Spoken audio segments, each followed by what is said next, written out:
In 1953, two boys met at a school talent show in Queens. By 1970, they were the biggest duo in music. Then one said something unforgivable.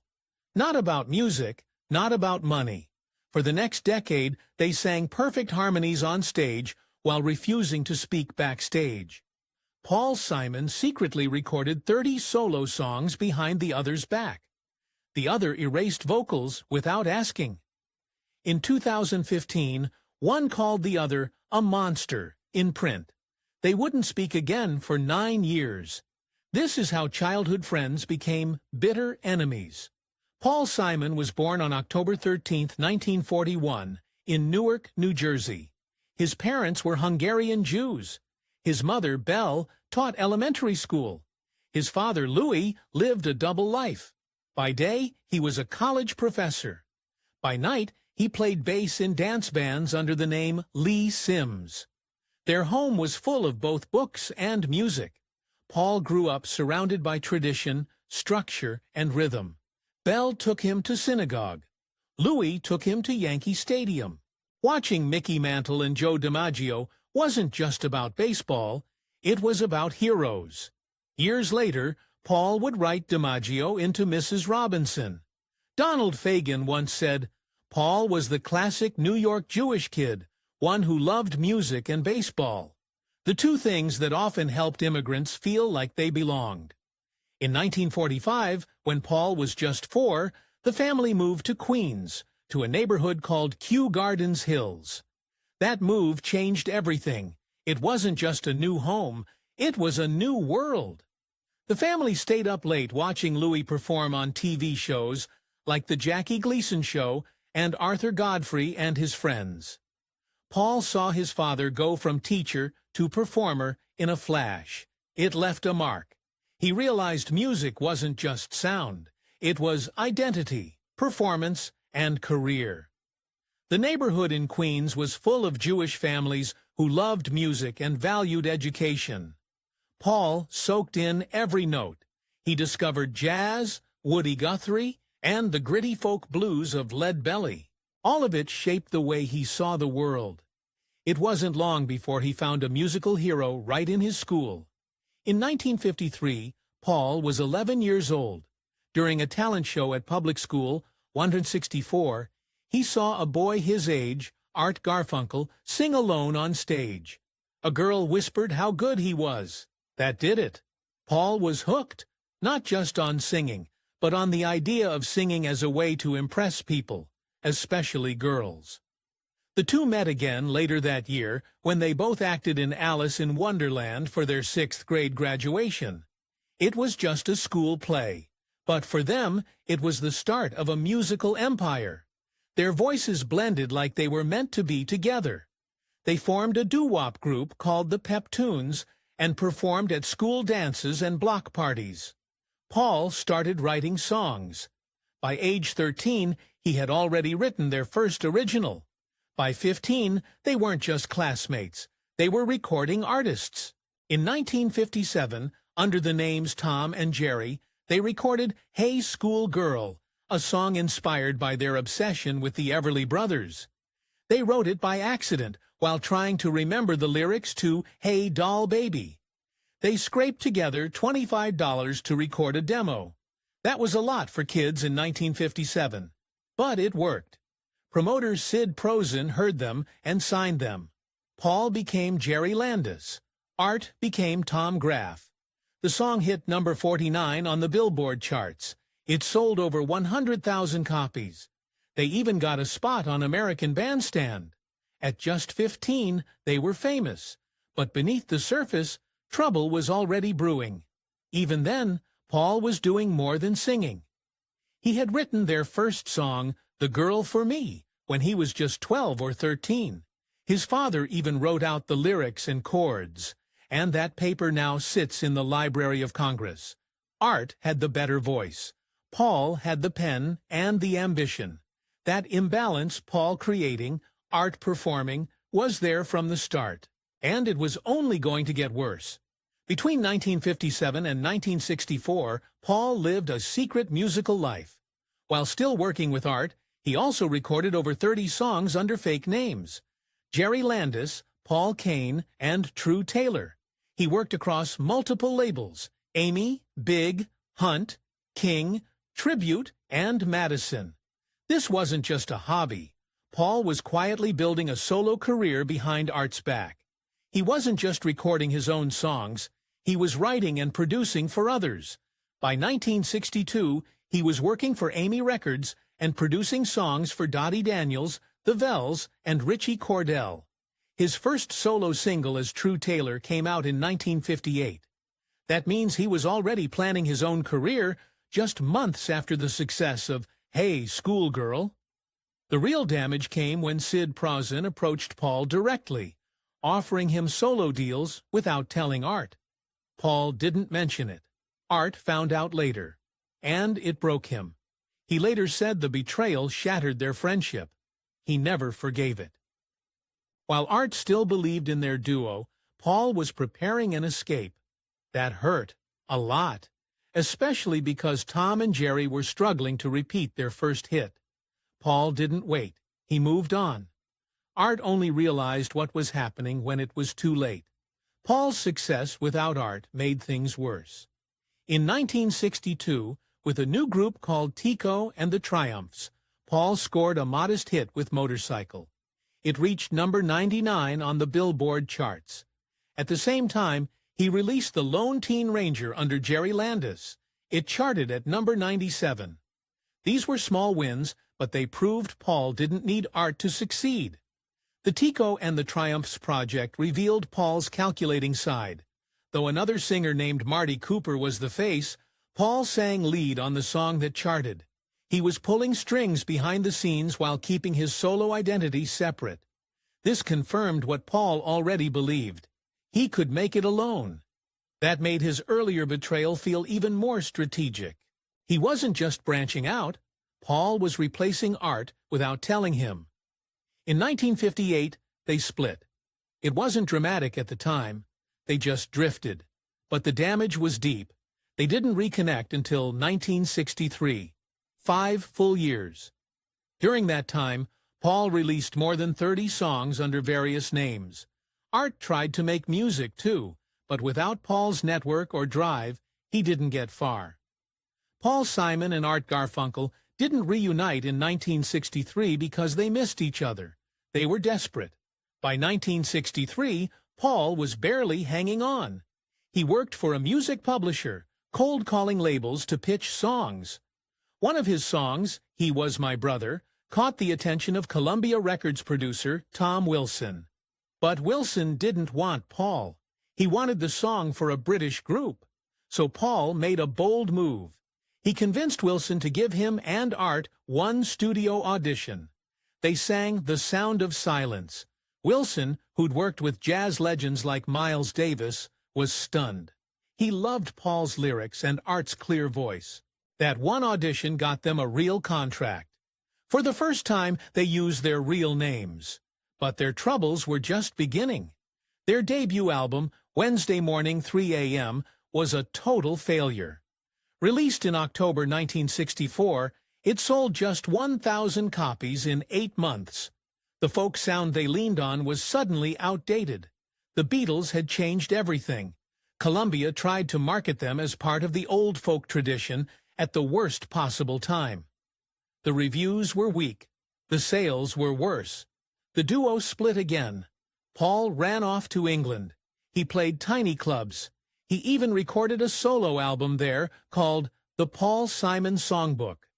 Meanwhile, Art stayed in New York and went back to school at Columbia University. They didn't know it, but the songs Paul wrote during this lonely exile would later become part of their future hits. Then, something crazy happened. In 1965, without telling them, producer Tom Wilson added electric guitars and drums to The Sound of Silence. He did it right after Bob Dylan's Like a Rolling Stone sessions. He didn't ask for permission. He didn't tell them. He just released it. And it worked. The remixed version started playing on radios in Boston and Florida. Simon found out the wildest way, reading Billboard magazine while performing in Denmark. The song hit #1 on January 1st, 1966. Paul was stunned. Art called to celebrate, but Paul was shocked by the remix. He hated the rhythm changes. Still, it was a hit, so they rushed back together to record a new album to ride the wave. But something had changed. By 1966, Paul wanted full control. While recording Parsley, Sage, Rosemary, and Thyme, he took over everything. He controlled the instruments. He controlled the sound. He spent months in the studio. Many songs came straight from his time in England. Garfunkel mostly showed up to sing. That was it. The album became a huge success. It hit #4 on the Billboard chart and sold millions. Paul started seeing himself as the genius behind it all. And Art was just the voice. That imbalance would only grow worse. Then came The Graduate. Director Mike Nichols used their music in the 1967 film. It made them household names. Mrs. Robinson wasn't even finished when the film came out, but it became a massive hit. The soundtrack went to #1. Their next album, Bookends, helped them stay at the top of the charts for 16 weeks. They won Record of the Year at the Grammys, but with success came cracks. Paul felt like people were giving Art too much credit. Fans assumed Art had written the songs. Paul was the writer, but Art was the one getting the applause. Their manager said it best. They both envied the other. To make things worse, Paul was insecure. Art was taller, more photogenic, and Paul never forgot the time Art joked, "I'll always be taller than you." That stung for decades. Then came the final blow. Mike Nichols asked them to act in Catch-22. Both were cast, but Paul's role got cut. Only Art remained in the film. Paul was humiliated. Art went off to Mexico to shoot the movie. Paul stayed in New York. That separation cracked everything wide open. Paul had expected them to keep working on music. Instead, Art was gone for months. What should have been 6 weeks turned into a year. Their album, Bridge Over Troubled Water, had to be recorded in 2 long sessions, one in November 1968 and another a full year later. In between, Paul waited and stewed. Woodstock came and went. They couldn't perform. Art was still filming. Paul tried to keep working, but it was never the same. Their creative process had always been built on real-time feedback. 2 voices in the same room. Now, Art wanted Paul to send tapes to Mexico. Art would call back with changes. "No, that part's no good," he'd say. Paul felt like a junior employee. It was degrading. It was never supposed to be like this. Then Art said something that ended everything. He told Paul, "Here's how it'll be. I'll make movies for 6 months, then come back, and you'll have written the songs, and we'll do the album." Paul's answer was short. No, that's not gonna happen. He wasn't just rejecting a plan. He was rejecting the whole idea of being someone's hired songwriter. Paul had always written the songs, run the sessions, crafted the sound. But Art was the one fans cheered for. At live shows, when Art sang Bridge Over Troubled Water, the crowd went wild. Paul would stand in the background thinking, "That's my song, man." The final sessions for Bridge Over Troubled Water were lonely. Paul was alone with the band and the producer. Art was in Mexico. Even the instruments for the title track were recorded in California, just to make it easier for Art's travel. But when the time came to sing it, Art did it solo, and got the standing ovations. That album would become their biggest success, and their last. When Simon and Garfunkel split up in 1970, most people thought Paul Simon would bounce back easily. After all, Bridge Over Troubled Water had just become a global hit, topping charts for 6 straight weeks. But deep down, Paul was scared. That fear pushed him to take risks. In January 1972, he released his first solo album, simply titled Paul Simon. One of the songs, Mother and Child Reunion, was inspired by a chicken and egg dish on a menu. But the real twist was the sound. Paul had gone to Kingston, Jamaica, and recorded reggae music with Jimmy Cliff's band. It worked. The song reached the top 5 in both the U.S. and the U.K. Another track, Me and Julio Down by the Schoolyard, reached number 22 and proved Paul could still write songs that felt like stories.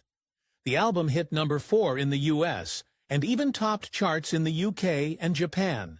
In 1973, Paul dropped There Goes Ryman Simon. His confidence was growing fast. He tried new styles, new instruments. The single Kodachrome hit number 2, using photography as a clever way to talk about memory. Then came Loves Me Like a Rock, which topped the Cashbox charts. He brought in the gospel group Dixie Hummingbirds for backing vocals, something he'd never done before. The song American Tune wasn't a big chart hit, but it touched a nerve. It borrowed a melody from Bach and captured the country's post-Vietnam sadness in just a few verses. That album hit number 1 on Cashbox. 2 years later, in 1975, Paul released Still Crazy after all these years. This was his darkest work yet. He had just divorced Peggy Harper, and the songs were full of heartache and doubt, but it was a hit. The album reached number 1 on Billboard, won Album of the Year at the Grammys, and earned Paul the award for Best Male Pop Vocal. The biggest track? 50 Ways to Leave Your Lover. It spent 3 weeks at number 1 in early 1976. That same album also had My Little Town, a surprise reunion with Art Garfunkel that climbed to number 9. But Paul's personal life was far from stable. In 1983, he married Carrie Fisher, the woman known to the world as Princess Leia. Their relationship was a whirlwind. They met during the Star Wars craze and quickly fell for each other. But marrying during his reunion tour with Garfunkel proved to be a huge mistake. In a 2024 documentary, Paul looked back and said the marriage was exhausting. Carrie lived in the spotlight. She understood fame. Paul didn't. She played the media like a game. And Paul just wasn't built for it. Their marriage lasted just 11 months, but it left a mark. Both were reaching career highs. Paul was back in the spotlight. Carrie was still at the center of Hollywood. Even Lorne Michaels, Paul's best man, said the marriage felt like a storm. Fame surrounded them constantly. Paul later admitted that Carrie's world wore him down. Her mood swings, her addictions, and her love for the public eye. It was all too much. He said he felt like life had turned into a media circus. But emotional chaos seeped into Paul's music. His 1983 album, Hearts and Bones, flopped commercially, even though critics loved it. The songs were deep, personal, and raw, but audiences didn't connect, at least not then. Looking back, it's clear he was unraveling inside. Meanwhile, the wealth and fame created more problems. Their marriage lived on private jets, in 5-star hotels, and under constant camera flashes. Lorne Michaels said it felt like being trapped in a dream, but to Paul, it felt more like a nightmare. Carrie thrived in that world. Paul didn't. He felt fake, like he was playing a role just to survive. After they split, Paul changed. He married Edie Brickell in 1992, and they built a much quieter life with 3 kids. He stayed out of the tabloids after that. But controversy wasn't done with Paul. In 1985, he traveled to apartheid-era South Africa. The United Nations had a strict boycott against any cultural exchange with the regime. But Paul went anyway. He spent 9 days recording with local musicians in Soweto. He worked under curfews, police threats, and fear. But Paul paid them $200 an hour, more than triple New York rates. Locals made just $15 a day. Still, activists were furious. Ghana's UN ambassador said Paul bowed to apartheid just by being there. Backlash came fast. Protests followed him in London and Birmingham. Musicians condemned him. And when Paul toured with Graceland, picket lines followed him everywhere. Then came a different scandal. This one about theft. Steve Berlin of Los Lobos claimed Paul stole their song. During the Graceland sessions, Berlin said Paul showed up with literally nothing and asked them to jam. They did. Later, Paul used that song on the album without giving them credit. When they protested, Berlin said Paul just told them, "Sue me, see what happens." Paul denied that, but Los Lobos said they got nothing.